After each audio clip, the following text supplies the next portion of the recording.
Indian സ്പെഷ്യലാണ്. ഈ റെസിപ്പിയും ഒരു തുളുനാടൻ സ്പെഷ്യൽ തന്നെയാണ് കേട്ടോ. നമ്മുടെ ചിക്കൻ സുക്ക ഉണ്ടാക്കാൻ വേണ്ടിയേ ഞാനിവിടെ എടുത്തിരിക്കുന്നത് 1.5 കിലോ ചിക്കനാണ് കേട്ടോ. 1 കിലോ ചിക്കൻ വാങ്ങിച്ചാൽ എങ്ങനെ ഉണ്ടാക്കാം എന്ന രീതിയിലാണ് കേട്ടോ ഞാൻ ഈ ചിക്കൻ സുക്ക ഉണ്ടാക്കാൻ ആദ്യമായിട്ട് പഠിച്ചത്. എൻ്റെ ഫ്രണ്ട് ഹർഷിയാണ് എനിക്ക് ഈ റെസിപ്പി പറഞ്ഞു തന്നിരിക്കുന്നത്.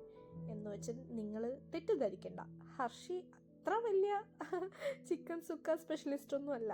ഈ റെസിപ്പി അവളുടെ അമ്മയുടെയാണ്. അപ്പോൾ ഞാൻ അവളുടെ അമ്മയുടെ അത്ര ടേസ്റ്റ് ഒന്നും ഞാൻ ഉണ്ടാക്കിയാൽ വരില്ലെങ്കിലും ബട്ട് ഏതാണ്ട് അടുത്തൊക്കെ എത്തുന്നുണ്ട്. അപ്പോൾ നിങ്ങളും ഈ ഒരു ചിക്കൻ സുക്ക ട്രൈ ചെയ്യണം കേട്ടോ. അപ്പം നമുക്കേ ഈ ചിക്കൻ നല്ലോണം ചിക്കൻ കഴുകി എടുത്തിട്ടുണ്ട് കേട്ടോ. അപ്പോൾ നമുക്കിതിന് വേണ്ടുന്ന എന്തൊക്കെയാണെന്നൊന്ന് കണ്ടാലോ. ചിക്കൻ പാകപ്പെടുത്താൻ വേണ്ടി എടുത്തിരിക്കുന്നത് ഉള്ളിയും തക്കാളിയും മാത്രമാണ് കേട്ടോ. പിന്നെ നമ്മുടെ മസാല സെറ്റ് ചെയ്യാൻ വേണ്ടിയിട്ട് 2 ടൈപ്പ് മുളകാണ് ഉപയോഗിച്ചിരിക്കുന്നത്. നമ്മളെ ഈ ചുരുണ്ട് കിടക്കുന്ന ഈ ഒരു മുളകും പിന്നെ നമ്മുടെ നോർമൽ ഉണക്കമുളകും, പിന്നെ അതിൻ്റെ കൂടെ നമ്മുടെ മല്ലിയും. ഇത് നമുക്ക് അരയ്ക്കാൻ വേണ്ടിയേ എൻ്റെ കൂടെയാണ് പുളിവെള്ളം എടുക്കുന്നുണ്ട് കേട്ടോ. ചിക്കൻ സുക്കയുടെ മെയിൻ ആളായിട്ട് തേങ്ങയും അതിൻ്റെ കൂടെ കുറച്ച് കറി ലീവ്സും പിന്നെ ജീരകവും കുറച്ച് ഉലുവയും മഞ്ഞപ്പൊടിയും നമുക്ക് അരച്ചെടുക്കേണ്ട ആവശ്യമുണ്ട് കേട്ടോ. So now let's start the cooking. നമുക്ക് ഇതെങ്ങനെ ഉണ്ടാക്കിയെടുക്കുന്നതെന്ന് ആദ്യം തന്നെ സ്റ്റൗ അങ്ങോട്ട് ഓൺ ചെയ്തിട്ട് പാൻ അങ്ങോട്ട് വെച്ചു. ഒന്ന് ചൂടായപ്പോൾ അതിൽ വെളിച്ചെണ്ണ ഒഴിച്ചിട്ടോ. പിന്നെ അടുത്ത സ്റ്റൗ ഓൺ ചെയ്ത് അവിടെ പാൻ വെച്ച് നമ്മുടെ 2 ടൈപ്പ് മുളകും മല്ലിയും വറുക്കാനായിട്ട് വെച്ചു കേട്ടോ. ഇത് നമ്മൾ സൂക്ഷിച്ച് ചെയ്യേണ്ട ഒരു കാര്യമാണ് കേട്ടോ. മുളകും മല്ലിയൊന്നും കരിഞ്ഞു പോകാൻ പാടില്ല, കരിഞ്ഞാൽ കഥ പോയേ. അങ്ങനെ ഇത് ലോ ഫ്ലെയിമിൽ നമുക്ക് സെറ്റ് ചെയ്തെടുക്കാം.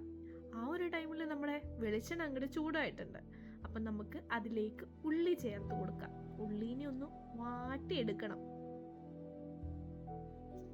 ഇനി കുറച്ച് നമ്മുടെ മുളകിനെ നോക്കിയാലോ. അങ്ങനെ ഇളക്കി കൊണ്ടിരിക്കുകയാണ് കേട്ടോ, കാരണം അടിച്ചു പിടിക്കരുതല്ലോ, നോട്ടേ. അങ്ങനെ നല്ല സ്മെല്ലൊക്കെ വരാൻ തുടങ്ങി. അപ്പം നമ്മുടെ മല്ലി അങ്ങോട്ട് കളറും മാറി. അപ്പം ഈ ഒരു സമയത്തെ നമ്മുടെ ഈ മല്ലിക്കുട്ടന്മാരൊന്ന് പൊട്ടാൻ തുടങ്ങും, ടപ്പടപ്പടപ്പടേന്ന്. അപ്പം നല്ലൊരു സ്മെല്ലും നമുക്ക് കിട്ടും. ആ ഒരു സമയമാണ് ഇത് ആയിന്ന് മനസ്സിലാക്കേണ്ടത്. അപ്പം നമ്മൾ കൂടുതൽ കരിയാണ്ടൊക്കെ സ്വിച്ച് ഓഫ് ചെയ്തിട്ട് നേരെ ഇതിനെ വേറൊരു പാത്രത്തിലേക്ക് മാറ്റണം. ഇതൊന്ന് തണിയാൻ വെയിറ്റ് ചെയ്തിട്ട് തണിഞ്ഞിട്ടാണ് ഇനി നമുക്ക് അരച്ചെടുക്കേണ്ടത്. So let it cool. മറു സൈഡിൽ നമ്മുടെ ഉള്ളി അങ്ങോട്ട് വാടിയിട്ടുണ്ട് കേട്ടോ. നമുക്ക് വാടിയാൽ മതി. ഇനി നമുക്കിതിലേക്ക് നമ്മൾ നേരത്തെ കഴുകി വെച്ച് ചിക്കൻ അങ്ങോട്ട് ചേർത്ത് കൊടുക്കാം. എന്നിട്ട് നല്ലോണം ഉള്ളിയും ചിക്കനും ഒന്ന് മിക്സ് ചെയ്തെടുക്കുക കേട്ടോ. അങ്ങനെ ഒന്ന് മിക്സായി കഴിഞ്ഞതിന് ശേഷം നമ്മൾ കുറച്ച് ഇങ്ങനെ അങ്ങോട്ടും ഇങ്ങോട്ടും ഇളക്കി കൊടുക്കുക. ഇനി നമ്മൾ അടുത്തതായിട്ട് നമ്മുടെ ആ ഒരു തക്കാളി കട്ട് ചെയ്തതല്ലേ അതങ്ങോട്ട് ചേർത്ത് കൊടുക്കാം. പിന്നെ മിക്സ് ചെയ്യുന്നു, കുറച്ച് നേരം ഇളക്കുന്നു.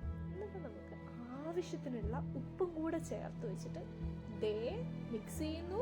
നമുക്ക് ഒന്ന് അടച്ചു വെച്ചിട്ട് കുക്ക് ചെയ്തെടുക്കാം കുറച്ച് നേരം കേട്ടോ. ഈ ഒരു സമയം കൊണ്ടേ വേറൊരു പാനിലേക്ക് കുറച്ച് വെളിച്ചെണ്ണ ഒഴിച്ചു കൊടുക്കാം. അതിലേക്ക് കുറച്ച് കറിവേപ്പില അങ്ങോട്ട് ഇട്ട് കൊടുത്താലോ. കറിവേപ്പില ചം എന്ന് പറഞ്ഞിട്ട് നാട് മൊത്തം ആവുന്നുണ്ട് കേട്ടോ.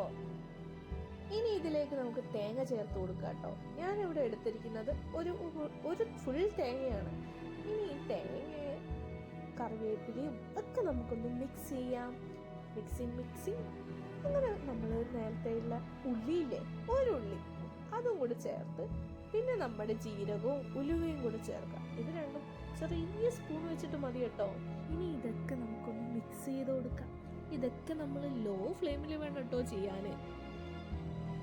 തേങ്ങയും ഉലുവയും ജീരകവും ഇതൊക്കെ മിക്സ് ചെയ്ത് നല്ലൊരു മണമുണ്ട് കേട്ടോ. അങ്ങനെ ഈ മണം ഇങ്ങനെ വരാൻ തുടങ്ങും. നമുക്ക് തേങ്ങയൊക്കെ അതിൻ്റെ ഒരു പാകമായിട്ട് കണ്ടാൽ മനസ്സിലാവും കേട്ടോ, കരിയരുത് കേട്ടോ.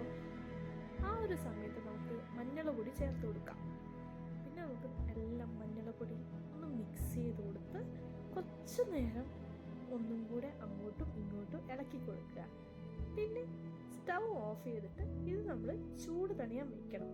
ഇത് നമുക്ക് ജസ്റ്റ് ജസ്റ്റ് ഒന്ന് ക്രഷ് ചെയ്തെടുക്കേണ്ടത്. ആ ഒരു സമയം കൊണ്ട് നമ്മൾ നേരത്തെ മാറ്റി വെച്ച മുളകും മല്ലിയും നമുക്ക് കുറച്ച് പുളിവെള്ളം ചേർത്ത് നല്ല പേസ്റ്റ് പോലെ അരച്ചെടുക്കാം. അരവ് ഇവിടെ റെഡി ആയിട്ടുണ്ട്. ഇനി നമ്മുടെ ചിക്കൻ ഒന്ന് തുറന്നു നോക്കാം. ചിക്കനിലെ വെള്ളവും ഉള്ളിയിലെ വെള്ളവും എല്ലാം ഊർന്നു വന്നിട്ടുണ്ട്. നല്ലോണം വെന്തിട്ടുണ്ട് ഇപ്പോഴേ ചിക്കൻ. ഇനി ഈ അരപ്പ് ഇതിലേക്ക് ചേർത്ത് നമുക്ക് മിക്സ് ചെയ്ത് കൊടുക്കാം. ഈ ഒരു അരപ്പാണ് കേട്ടോ ഇതിൻ്റെ മെയിൻ ബാക്ക് ബോൺ എന്ന് പറയാനുള്ളത്. വേറെ ഒരു പൊടിയും നമ്മളിതിൽ ചേർക്കുന്നില്ല. ചാറും കൂടെ ഒന്ന് കുറച്ച് വെള്ളത്തിൽ കഴുകി അതും കൂടെ ഒഴിച്ചു കൊടുക്കുന്നുണ്ട് കേട്ടോ. ഇനി നമുക്കിതൊന്ന് വറ്റിച്ചെടുക്കാം. അപ്പം അതിനു വേണ്ടി നമുക്ക് കുറച്ച് നേരം ഇത് അടച്ചു വയ്ക്കാം. നമ്മുടെ തേങ്ങ ഇവിടെ തണിഞ്ഞിട്ടുണ്ട് കേട്ടോ. ഇത് നമുക്ക് മിക്സിയിലിട്ട് ജസ്റ്റ് ഒരു കറക്കം മതി കേട്ടോ, അരിഞ്ഞു പോരുത്. ജസ്റ്റ് ഒന്ന് ക്രഷ് ചെയ്തെടുക്കാം. വെള്ളം ഒന്നും ചേർക്കേണ്ട ആവശ്യകതയില്ല കേട്ടോ.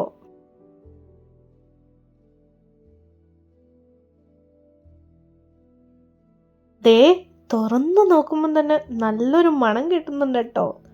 നമ്മുടെ മുളകിൻ്റെയും മല്ലിയും ആ ചിക്കനിലേക്ക് നല്ലോണം പിടിച്ചിട്ടുണ്ട്.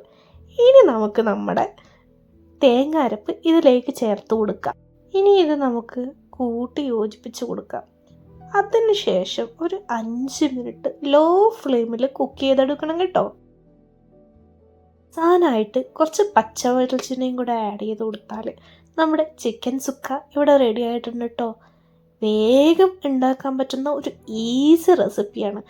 എന്നാലോ ഒരുപാട് മസാലകളൊന്നും ഇല്ലാതെ നല്ല ടേസ്റ്റിയുമാണ്. സോ എല്ലാവരും ട്രൈ ചെയ്ത് നോക്കണം കേട്ടോ. എൻ്റെ ഒരു പേഴ്സണൽ ഫേവറേറ്റ് ആണ്. ലൈക്ക് ചെയ്യാനും ഷെയർ ചെയ്യാനും സബ്സ്ക്രൈബ് ചെയ്യാതെ കാണരുതേ. സോ വീണ്ടും മറ്റൊരു വീഡിയോയിലൂടെ കാണാം. Love you all. Bye bye.